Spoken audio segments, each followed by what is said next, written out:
Second 30টা second সময় নিচ্ছি একটা উত্তর দেওয়ার জন্য। শুধু এখানে ফারহান রহমান নামে একজন লিখছেন যে আপা, আমি ইউনুসের এই 9 মাসের নতুন কিছু শব্দ শিখলাম।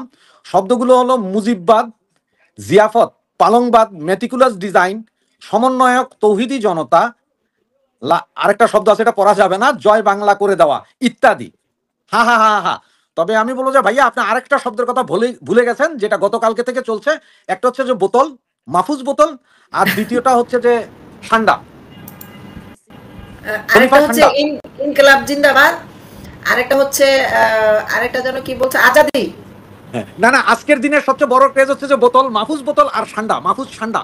এগুলো তো তাদেরই বিষয় কি জানেন, আমি কিছুক্ষণ আগেই দেখলাম আপনার এটা যে রওশন এরশাদের বাড়ি ভাঙচুর করছে, এবং আপনার সবচেয়ে বড় কথা যেখানে দেশের পাবলিক 32 নম্বর ভাঙতে পারছে, তাদের কাছে রওশন এরশাদই কি, খালেদা জিয়াই কি, জিয়া রহমানই কি, আর শেখ হাসিনাই কি?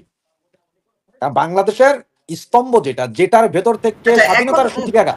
এখন কথা হচ্ছে তারা তো ওই উদাহরণটাই টেনে নিয়ে আসে যে খালেদা জিয়াকে বের করে দেওয়া হলো, তার রংমহল ভেঙে দেওয়া হলো, তার বাসার ভিতরে যে বিদেশি ফার্নিচার ছিল সেই দামি দামি ফার্নিচার সেগুলো বের করে দেওয়া হলো, এইটাই তো তারা টানে।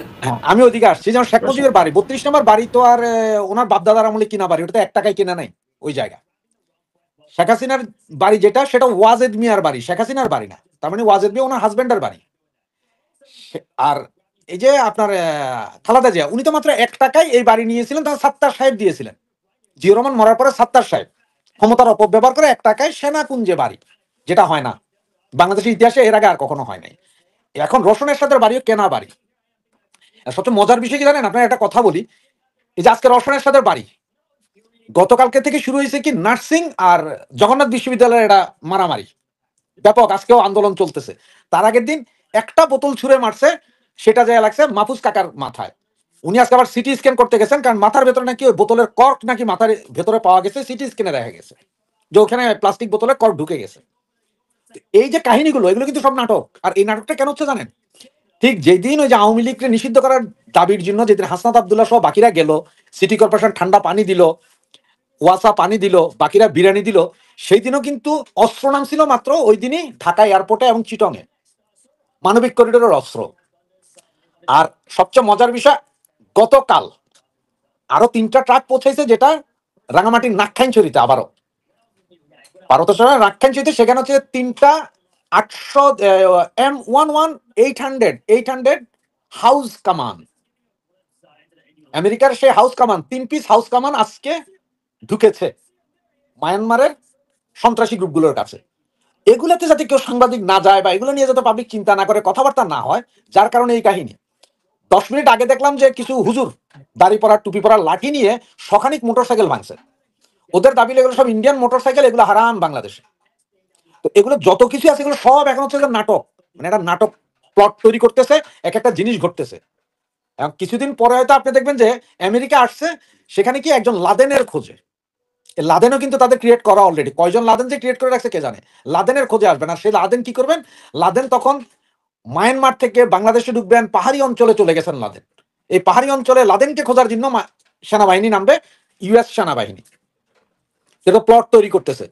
সুতরাং এই যে রওশন এরশাদের বাড়ি, আর আওয়ামী লীগের সাথে বিএনপিও 2018 সালে ইলেকশন করছিল।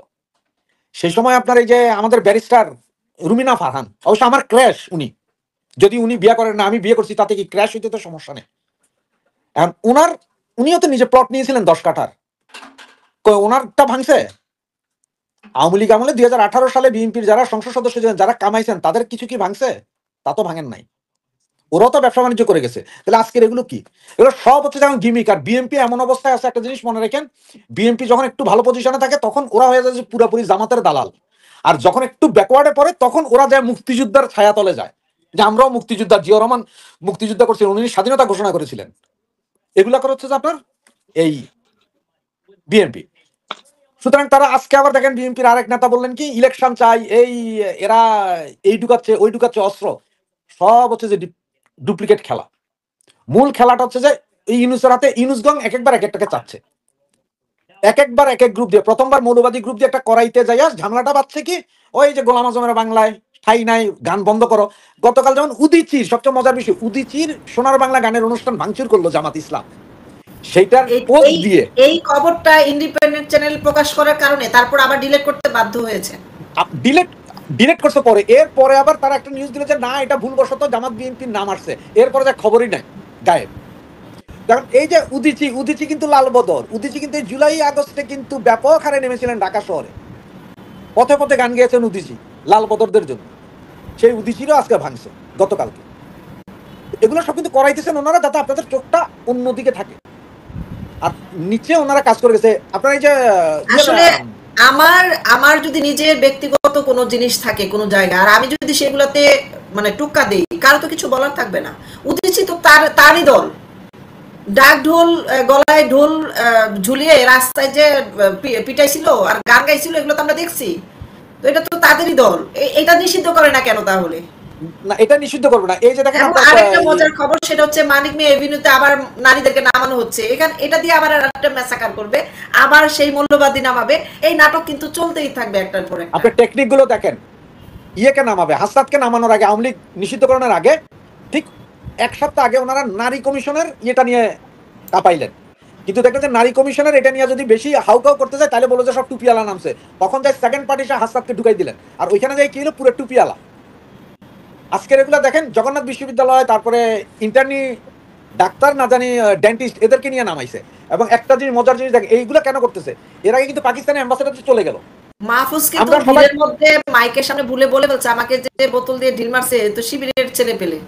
না ও তো আজকেও আছে, এটা আজকেও ভিডিও আছে, ও নিজেই বলছে।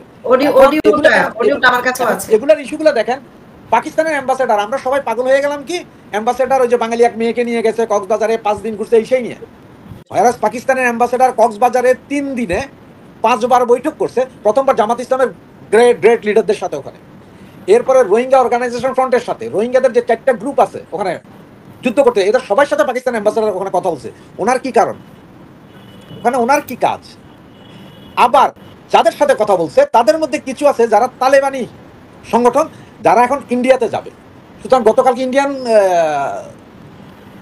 সবচেয়ে হাই অফিসিয়াল ওনাদের যে স্বরাষ্ট্র মন্ত্রণালয়ের, উনি কলকাতা ঘুরে গেছে, কারণ ওনাদের কাছে নিউজ আছে সব কিছু যা ঘটতেছে ওই সাইডের, এগুলোর দিকে যাতে আপনার চোখ না দেন। এই জন্য ঢাকা কেন্দ্রিক রাজশাহী, ময়মনসিংহ, বরিশাল ওইদিকে কিছু একটা ঘটায়, এমন কিছু ঘটে যে সবার চোখ ওইদিকে থাকবে। আর সেটা সর্বশেষ হচ্ছে রসনের সাথে। এবং আগামীকাল দেখেন কি হয়, কারণ আগামীকাল শুক্রবার। আচ্ছা, একটা খবর ঘুরছে, সেটা হচ্ছে ভারতের উপরে নাকি 53 বছরের আগের প্রতিশোধ নিয়েছে বাংলাদেশ ভাঙার কারণে, ওই যে হামলা করে। পাকিস্তান এটা জোর গলায় বলছে।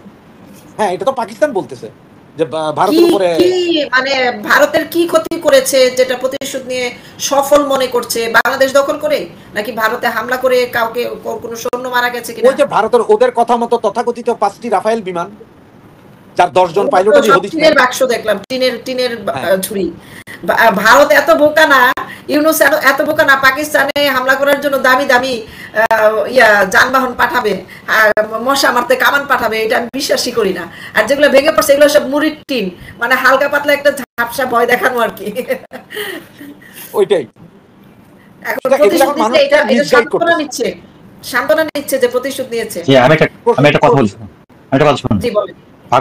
পাগলের সুখ মনে করেন, বুঝতে পারছেন? এখন মনে করেন যে বাংলাদেশের মিডিয়াগুলা তারা হচ্ছে যে পাকিস্তানের অভূতপূর্ণ স্বাধীনতা ভোগ করছে গণমাধ্যমকে বলেছেন শফিকুল ডাস্টবিন।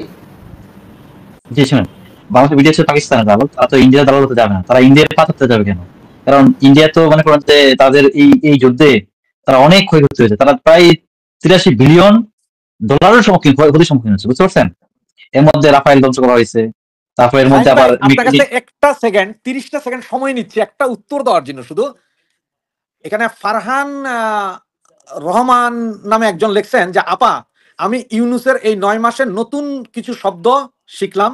শব্দগুলো হলো মুজিববাদ, জিয়াফত, পালংবাদ, মেটিকুলাস ডিজাইন, সমন্বয়ক, তৌহিদি জনতা, আরেকটা শব্দ আছে এটা পড়া যাবে না, জয় বাংলা করে দেওয়া ইত্যাদি। হা হা হা হা। তবে আমি বলবো যে ভাইয়া আপনি আরেকটা শব্দের কথা ভুলে গেছেন, যেটা গতকালকে থেকে চলছে। একটা হচ্ছে যে বোতল, মাহফুজ বোতল, আর দ্বিতীয়টা হচ্ছে যে ঠান্ডা, আরেকটা হচ্ছে ইনকিলাব জিন্দাবাদ, আরেকটা হচ্ছে আরেকটা যেন কি বলছে, আজাদি। না না, আজকের দিনের সবচেয়ে বড় ক্রেজ হচ্ছে যে বোতল, মাহফুজ বোতল আর ঠান্ডা, মাহফুজ ঠান্ডা। এগুলো তো তাদেরই মানে তাদেরই